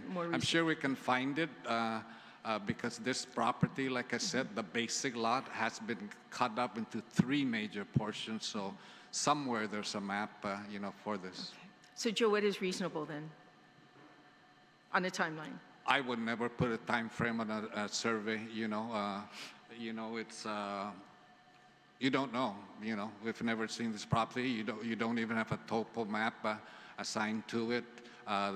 This scheme may come back differently. The road, I think it's the Vice Mayor called it North Sabana Road. The North Sabana Road, I believe, is maybe up to 10 feet higher than this lot. So you cannot assume that your access to this subdivision is through North Sabana, although it looks good on the map. What is it out there? My understanding is, just from experience in that area, is North Sabana is about 10 foot higher than this road. As a matter of fact, I believe the Vice Mayor said that the entrance to this subdivision is, further up. I don't think North Sabana Road is actually into this, And this is a scheme. It's hard to tell, north side, south side, front side, and back side without looking at the like that. So where you have these roads or access roads in this scheme may not be feasible when you get out there into the field. You may be making a left turn into a 10-foot drop. Yeah.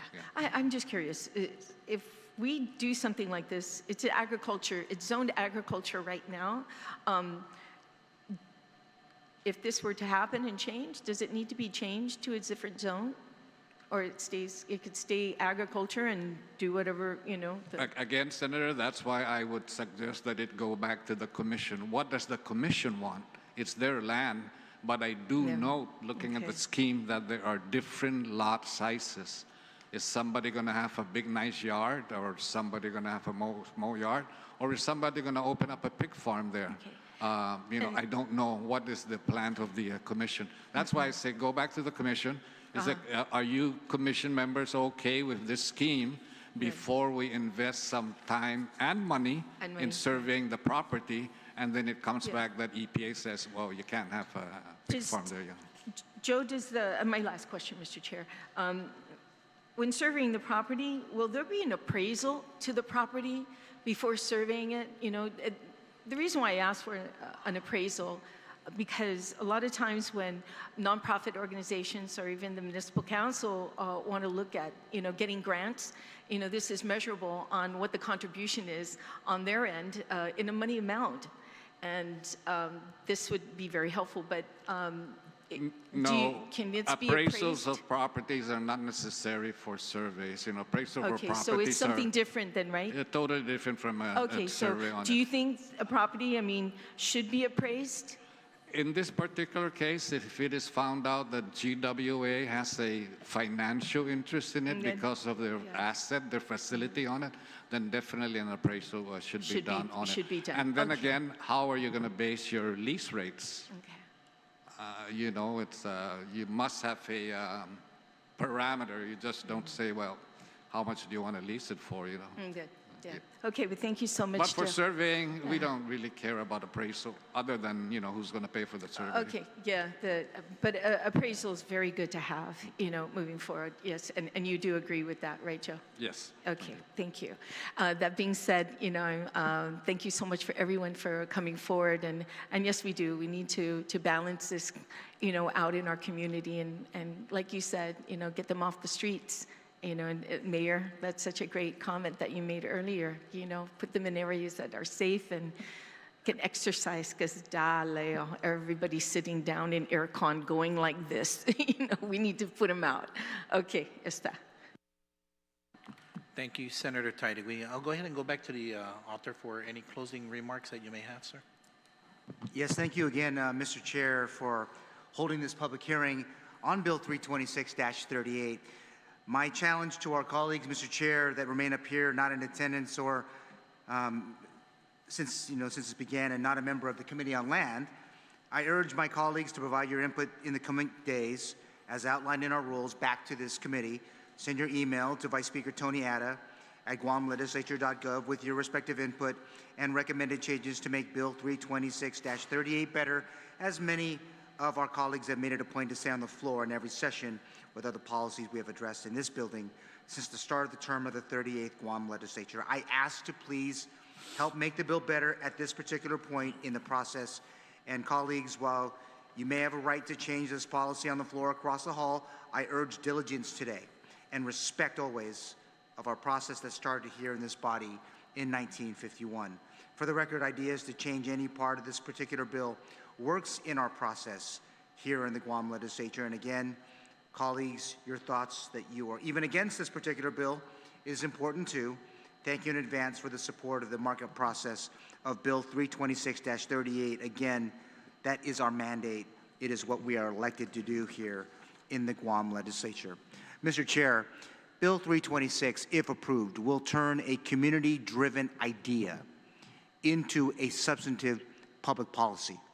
This measure recognizes that GFA has the resources to invest in much-needed sports facilities across our island in support of all of Guam's families, and in the case of Bill 326, the families of the municipality of the village of Barrigada. I believe that GFA has made it crystal clear during the public hearing on a similar proposal earlier this year that the governing body of world football, their ambitious goals include developing 1,000 FIFA arenas around the world. Outside of the GFA projects in Hagat and Talafofo, Guam was granted at least 2 projects, but GFA does not have the property for these initiatives, at least not yet. Bill 326 is necessary, and Mr. Chair, it reminds us that developing facilities and programs to support our physical and mental health and wellness must be prioritized, especially at a time when chronic disease, physical inactivity, and additional fast food restaurants and dialysis centers are becoming well too common across the landscape of Guam. For these reasons, I humbly request my colleagues to support this critical piece of legislation. And Mr. Chair, I do look forward to working with you and the Committee on Land during the markup process and the recommendations that were offered here this afternoon as we move Bill 326 through the legislative process here in this branch. So I thank you, Mr. Chair. Colleagues, I thank you again. All the stakeholders that are here with us, Mayor, Vice Mayor, thank you again for all that you do for the people of Barrigada. And I thank you again for being here as part of this particular public hearing. Thank you again, Mr. Chair. Thank you, Senator Gumataotao. If there be no further questions or comments, this concludes today's public hearing. The committee will continue to accept written statements on today's hearing within 7 days from today, which may be mailed to my office at the 2nd floor of the Guam Congress Building at 163 Chalan Santo Papa in Agana. You may also send your statements to us at Vice Speaker Tony Ada at guamlegislature.gov. Thank you for your participation today. This public hearing is adjourned, and the time is now 4:03 p.m. Thank you.